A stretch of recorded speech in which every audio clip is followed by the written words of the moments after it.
Hi, it's me, Triangle. I guess some people call me Triangle Person, or Equilateral Triangle, or sometimes other things. Sometimes I make videos on the internet. Well, I used to. Maybe I still do sometimes, but the other day Circle came up to me and said, "What are you going to do for a Pi Day video this year? March 14th is coming up soon." And I said, "Oh, no, I think I finished all of them. After all, I've done one every year, starting in 2011, one for each digit of pi. And then 12 years later, here I am, that's all of them, and pi is over." And Circle said, "There are infinite digits of pi, so that's infinite videos, one every year, forever." And I told Circle, "No, I'm pretty sure there's exactly 12 digits of pi. In decimal notation, of course." Circle did not like that. Circle started going on about how it's a circle, and so it knows a little something about pi, which is fair, and it's not like Circle is wrong by very much. Me and Circle really only disagree by 0.000000000000979 and so on, a minuscule amount of difference. But Circle is such a stickler for details. It even tried throwing my past words in my face, like, "Oh, in 2015 you made a video where you said pi has infinite digits. Hypocrite." And yeah, but pretty sure that's a metaphor. You know, something math people say to try to communicate that 12 is a lot? But you know Circle, it just can't let things go. It's got all these proofs and arguments that pi has infinite digits, like literally. But I am a triangle, and triangles know some things about pi as well. We have angles, and geometry, and ratios, probably other stuff too, but those are just 3 of the triangle things I know.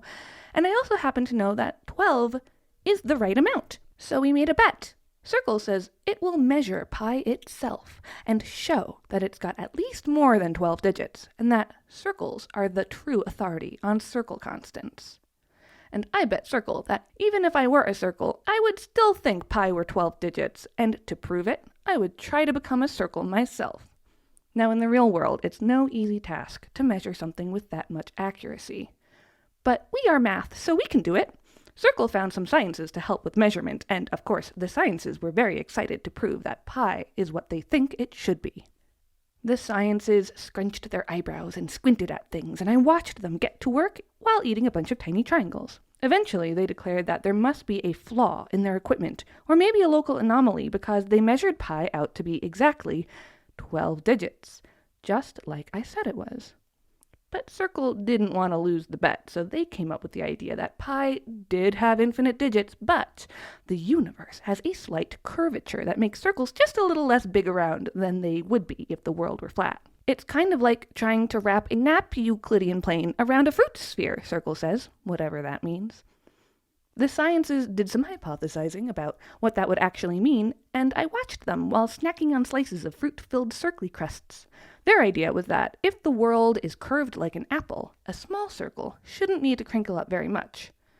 It's only when you try to wrap a lot of the fruit sphere in a napkin plane that you need to crinkle it a lot, so a lot of pi would go missing. But for a tiny piece of napkin plane on just a tiny bit of fruit sphere, it barely needs to crinkle at all.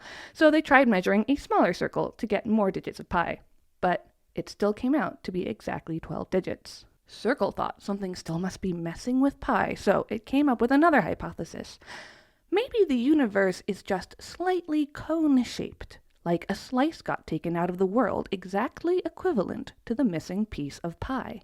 It's not a very pointy cone, because only a tiny slice is missing, but it's different from a fruit sphere because the amount missing will stay the same, no matter how big the circle gets around the cone point. So, Circle reasoned, the sciences just need to try measuring somewhere where the cone point isn't. But when they did, that came out to be 12 digits too. And just in case there was another cone point that happened to be there, or the world was just slightly fruit sphere-ish in places, they tried more circles of different sizes in different places. But no matter how hard they tried, they still got 12 digits because, of course, that is the right number. The sciences were fairly flustered by this point, and Circle was mad at me for some reason. Maybe it was because Circle was beginning to realize it was missing a piece of itself it had always imagined to be there.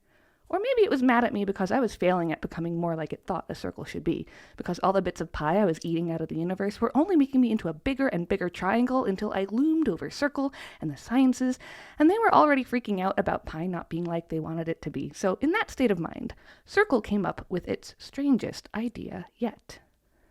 What if, it said, what if the very fabric of the universe itself is watching them always, and whenever they try to take a measurement, it pays attention and makes pi be 12 digits just to mess with them?